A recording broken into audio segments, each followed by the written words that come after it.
Bonjour à tous, aujourd'hui nous allons faire ensemble une brochure triptyque. Donc déjà, qu'est-ce qu'un triptyque? En voici quelques exemples. Donc l'avantage du triptyque est qu'il est petit et qu'il peut du coup se glisser dans une poche ou un sac à main. Il faut bien entendu qu'il soit clair. Un triptyque est fait sur une feuille A4 pliée de différentes manières, comme vous pouvez le voir à l'écran. Comment fait-on un triptyque? Donc nous avons besoin pour faire un triptyque d'un document Word. Sur ce document Word, nous allons nous mettre dans l'onglet mise en page en paysage et nous allons réduire les marges au maximum. Donc mettez des marges de 1 cm, ce sera très bien.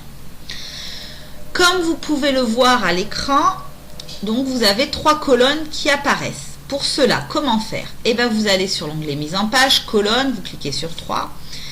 Après, pensez à décocher largeur de classe et mettez la première colonne un peu plus large que les autres puisqu'elle doit recouvrir les autres. Donc, comme ci fait. Ensuite, donc il va falloir que vous vous projetiez sur votre triptyque. Donc là, nous sommes sur le verso du triptyque.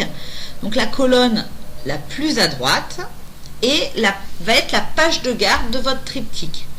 Donc c'est ici que vous allez y mettre votre titre. Donc ici, moi j'ai choisi comme titre les maladies sexuellement transmissibles.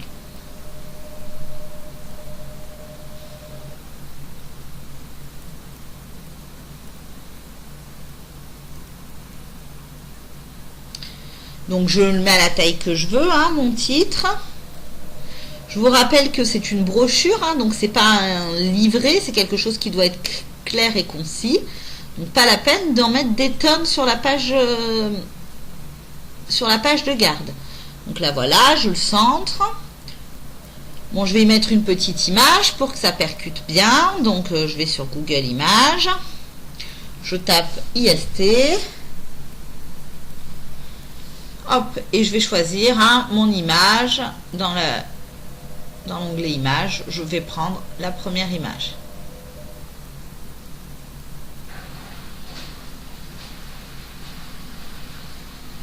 Hop, donc je copie, copier,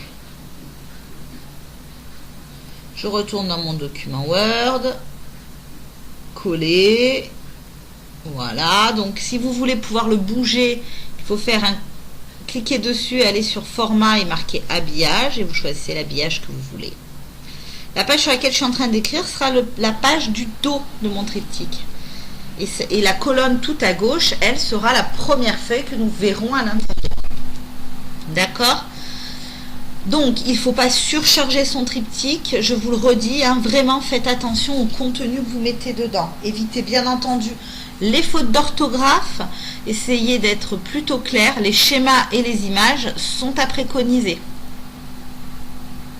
Donc là, nous étions sur le verso. Nous allons maintenant nous mettre sur le recto, donc sur ce qu'il y aura à l'intérieur de mon triptyque. Donc vous voyez, de la même manière, j'ai 3 colonnes. Donc je peux taper du texte ici, de la même manière. Alors, n'oubliez pas, j'ai une image en page de garde de mon triptyque. Il va falloir que du coup, je mette la source. Même si j'ai pris sur Google Images ma source, il faut aller chercher le site internet de laquelle est extraite cette image. La source, ce n'est pas Google Images. D'accord? Donc voilà, cela je vous l'ai montré pour Word. Ça fonctionne de la même manière sur OpenOffice. À vos claviers.